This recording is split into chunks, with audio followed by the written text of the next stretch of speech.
This project is about the Stockton Flyer. The Stockton Flyer is a kinetic sculpture being produced by my son Rob Higgs of Rob Higgs Limited, and he has the contract to produce an exciting city centre attraction in the middle of Stockton's new town centre. And the Stockton Flyer is a whimsical replica of the Stephenson's Locomotion 1, which won the Stockton to Darlington race back in 18 something and something. And the idea is that at midday, as a tourist attraction to bring visitors to Stockton, a plinth in the centre of Stockton will open, the lids will draw back, a scissor lift will lift this crazy machine out of the top of the plinth, and it will proceed to perform. And the performance is the swinging of the wheels of this crazy machine. So here you are. Here's a picture of the Stockton Flyer in the workshop being built, being tested with the smoke machine blowing smoke out of the chimney and out of the sides. And here's a picture of the Stockton Flyer again in the workshop, or more particularly come out of the roof of the workshop, because it's on top of a scissor lift which will raise it out of the top of the plinth. This of course is in the construction workshop, it's not in Stockton at the moment. This part of the video is all about the controls that control the lid, the scissors, and actually operate the wheels, and we'll come to that in a moment.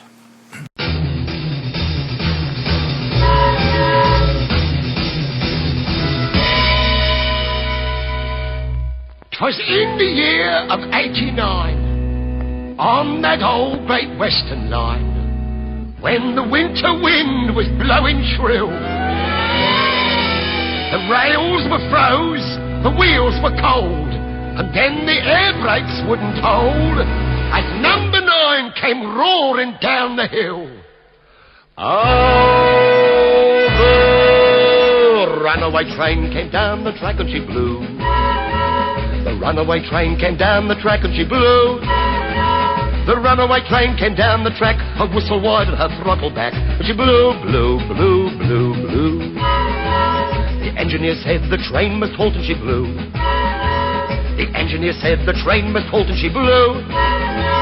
The engineer said the train must halt, he said it was all the fireman's fault, and she blew, blew, blew, blew, blew.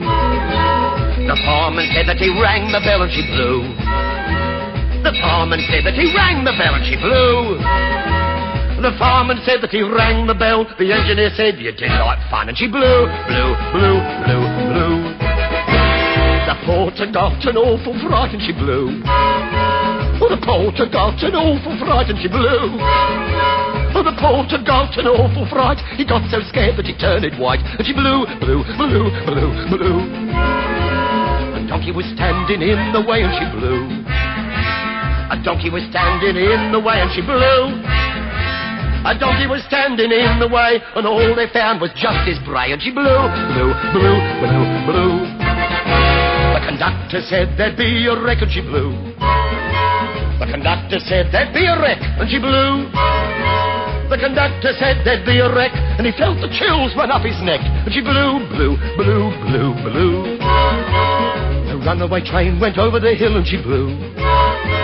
The runaway train went over the hill and she blew. The runaway train went over the hill, and the last we heard she was going still, and she blew, blew, blew, blew, blew. She blew, blew, blew, blew, blew. She blew, blew, blew, blew, blew.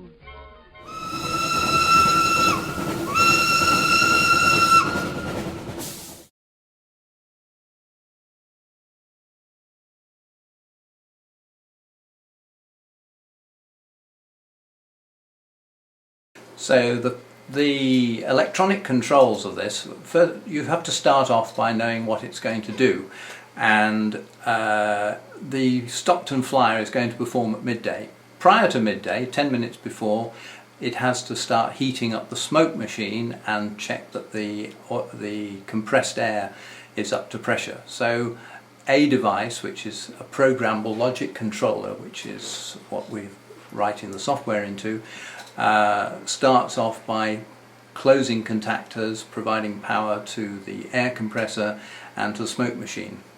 At midday exactly, it then switches on power to the hydraulic pumps that provide power to open the lid hydraulics, and solenoid valves operate, which starts pulling down first of all the right hand lid and then the left hand lid until they're fully open, and then further hydraulic systems come in which lift the Stockton Flyer out of the top of the plinth on a 4.5 metre scissor lift.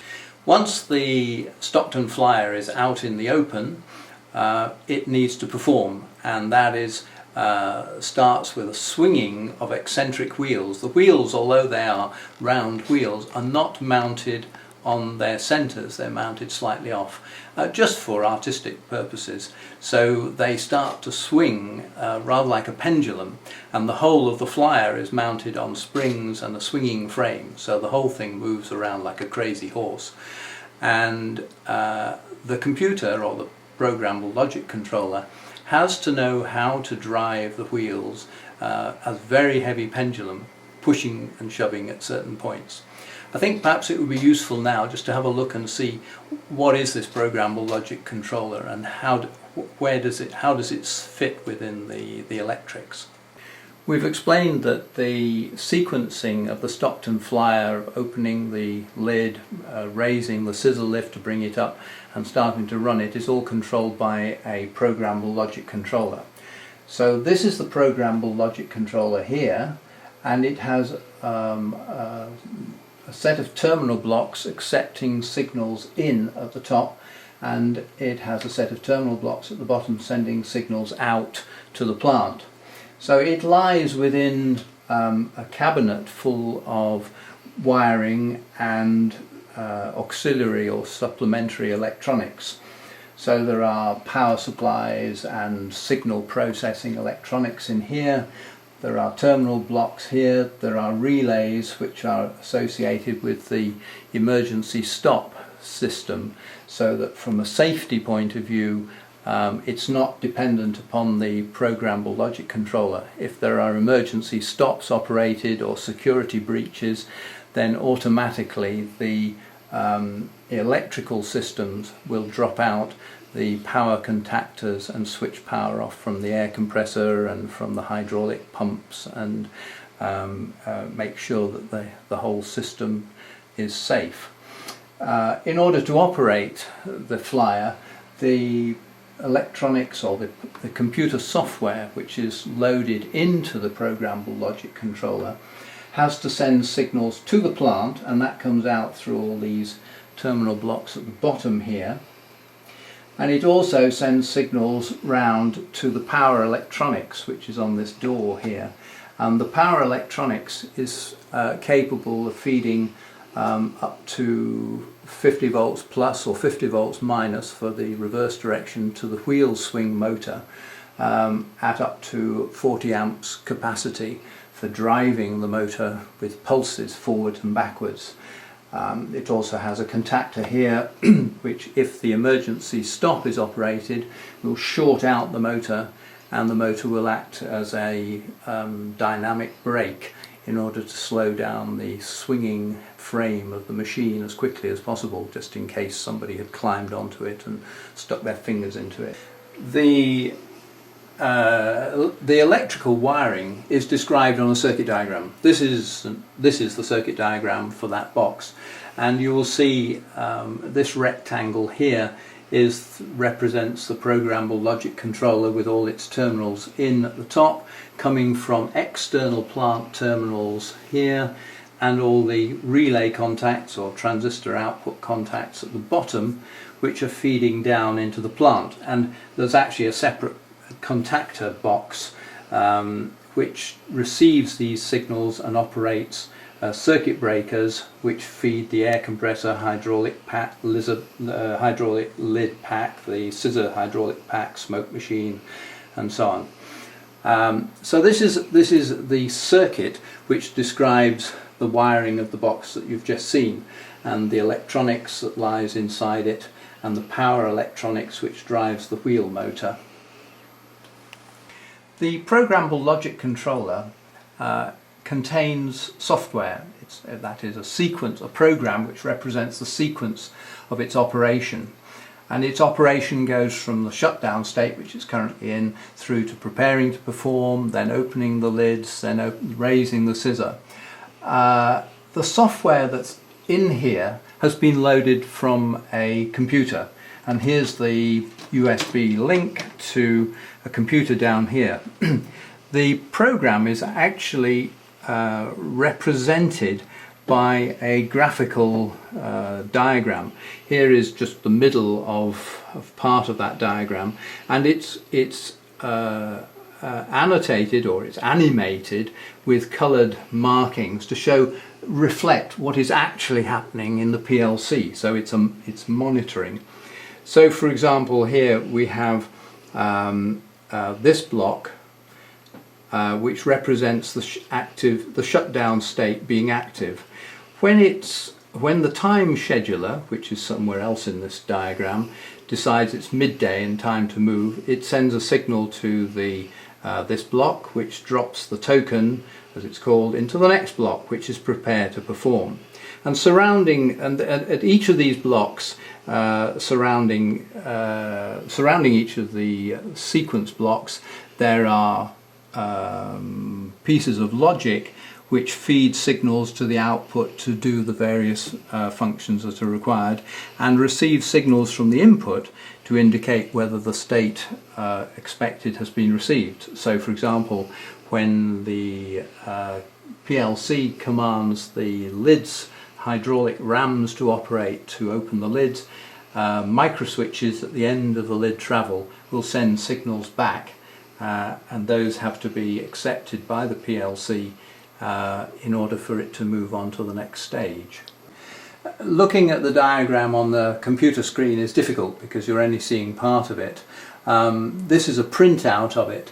So the logic block we were looking at before was shutdown active, but surrounding this are all the monitors of air pressure, lid oil pressure, scissor hydraulic pressure, the various voltage supplies that feed into it, the security loop, the status of the security switches, of the emergency stop switches, and these signals coming into the PLC are being processed by subsidiary functions, which are very similar to this diagram. There's probably about 6 or 7 times as much information in these subsidiary blocks as there is on this diagram. Right. I've just finished making the test box. I've plugged it in and I would like to test it out. So this is the umbilical cable. It's, I can't remember how long it is. I think it's 12 meters or 12 meters long, and it can be plugged into the PLC box inside the plinth, but the test box itself can be taken either up onto the platform so that you can stand beside the flyer and operate the controls from there, or out through the door in the side of the plinth so that you can stand in the square and operate it, just to experiment with what it looks like. And the plug on the umbilical cable will plug into this socket. We're mounted through a gland plate in the bottom of the cabinet, but these should go in together. Right. So that's the umbilical connected in. The first thing I'm going to do is switch the test box on like this. Before I do, perhaps we could look at the screen. This is reflecting what's happening inside the PLC. These blocks here represent the outputs from the PLC, and these ones are conditioning the input. So if I switch the test box on, it removes the gate permission signal from these blocks and isolates all the outputs from the PLC. There's the emergency stop, there's the air compressor, lid power pack, the lid opening and closing, and I can see the effects of this on my LED panels. These are the indicator panels. They're wired in parallel with the output connections to the electrical contactor box, and they allow me to see what's happening on the outputs without having to use a voltmeter on every terminal.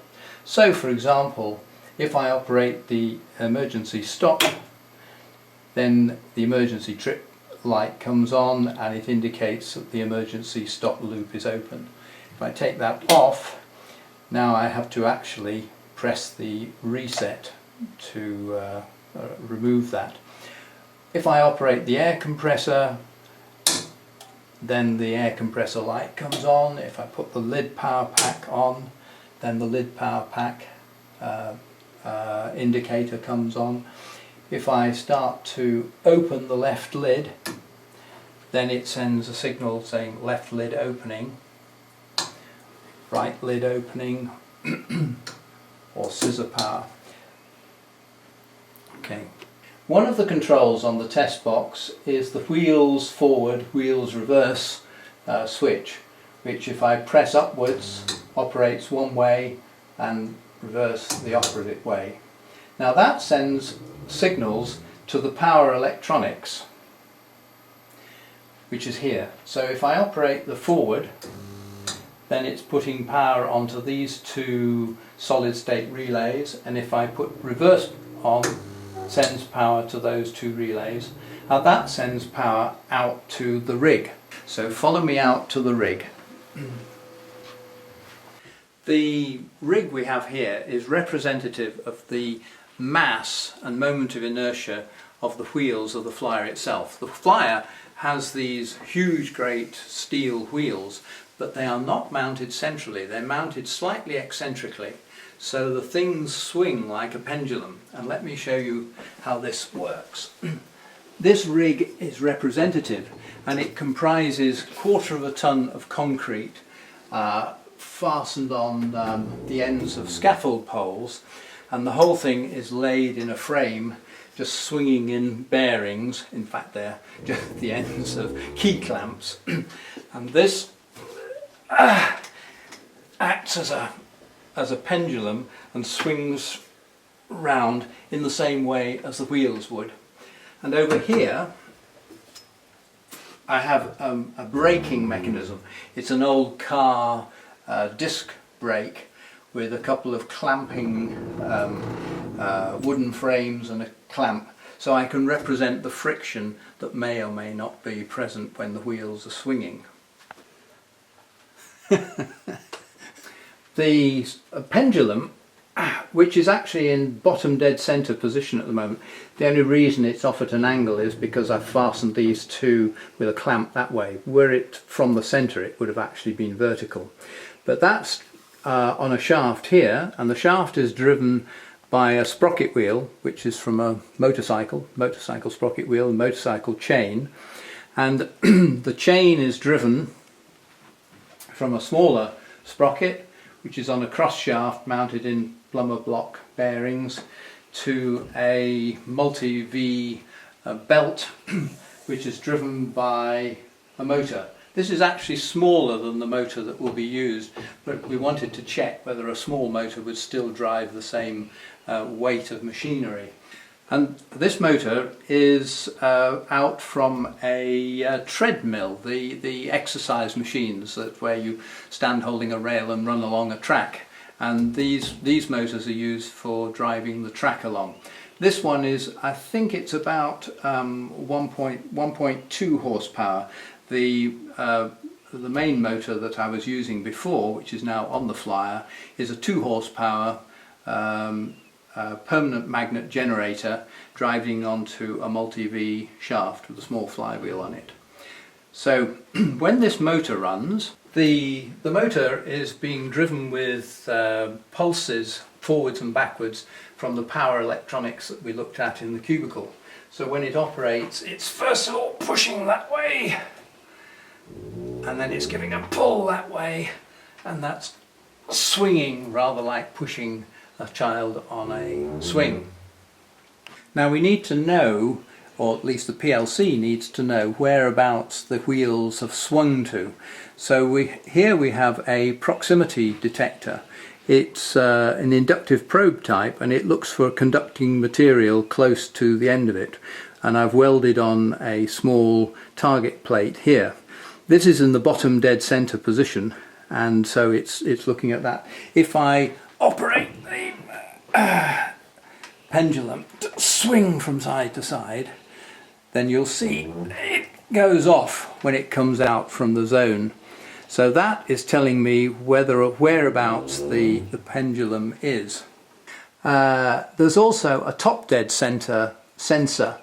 Just for convenience, it's actually at this position here, and its striker plate is there. But you'll see that that doesn't actually come round to here until the thing is right the way round, and it's too heavy to show you just turning it by hand. We'll have to put power onto it. Just to check out that the test box is working and that it's driving this motor, I'll go and operate it first in the forward direction and then in the reverse. And then I drive it back.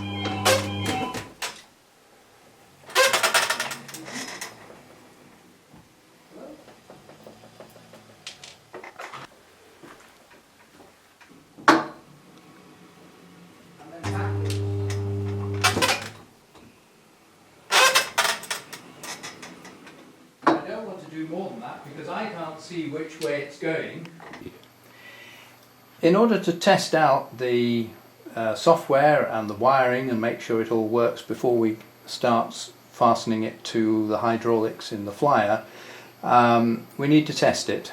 And this here is a test panel which allows me, and it's wired through this cable here through to the input-output terminals, or mainly the input terminals, and it allows me to simulate the lid microswitches, the left lid closed microswitch, open microswitch, right lid closed, open, and the interlock one, which is a safety one which makes sure the lid is fully open before power can be placed on the scissor controls and operate that.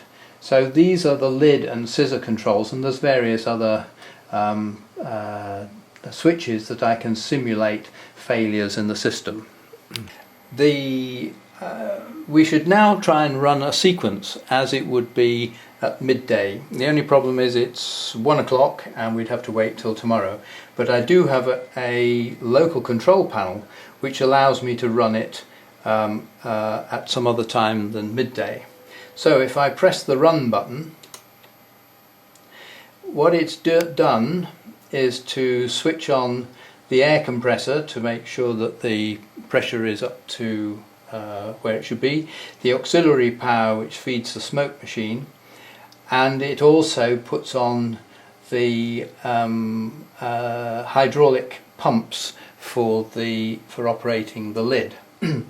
And if we look up at the PLC screen, we'll see that it's moved into the prepare to perform stage. Now it's in there for 10 minutes, so to speed things up, if we look at the screen here, it's moved into this block, prepare to perform. But I can interfere with it by going and clicking on that point there, which will drop the control down to open the lid. And we see that the instruction is now come right lid opening command, which means that it's sending a signal to the contactor and the solenoid valve. So I will respond to that here on the test panel by first of all operating the bottom microswitch as if the RAM is rising, and after some seconds it should have opened the right lid, in which case that microswitch will operate. And we now find that back on the control in the PLC, it's now telling me left lid opening command. So if we go back to the test panel here, the left lid bottom microswitch comes up, goes off because it's rising, at least the RAM is moving and the lid is moving. And then finally, when the lid has opened completely, that one will operate, and hopefully the main interlock. Now if we look up at the PLC, we're in the prepare to run step, and if we look down at what's happening, it's making smoke I think any moment.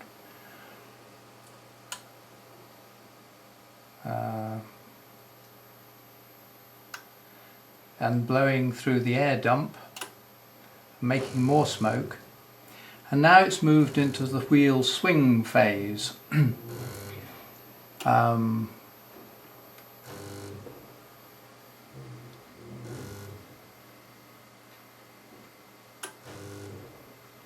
So now what's happening is that it's driving one way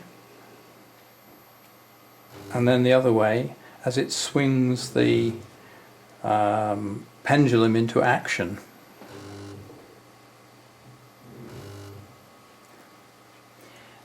And in doing so, if we look at the panel here, we see that the bottom dead center proximity switches are going off, and gradually as the swing gets greater, it will come to a point where the swing reaches the top dead center sector.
Now it's going through.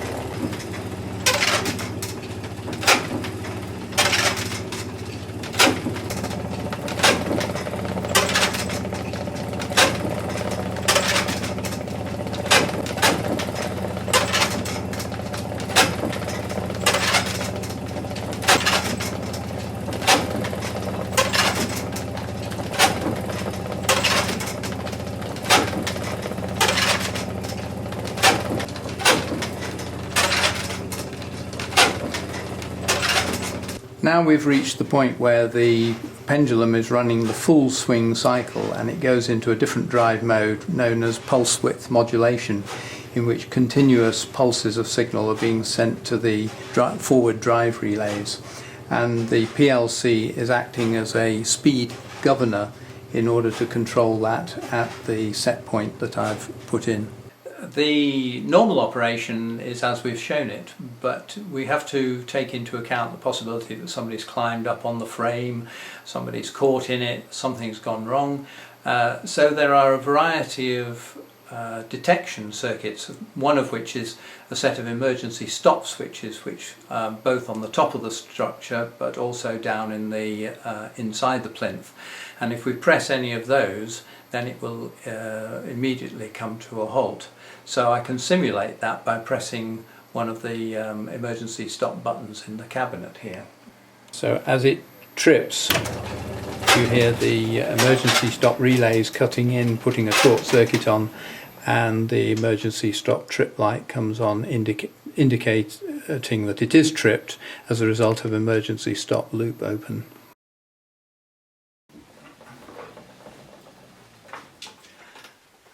and there is short circuit braking on the motor to try and bring it to a halt as quickly as possible.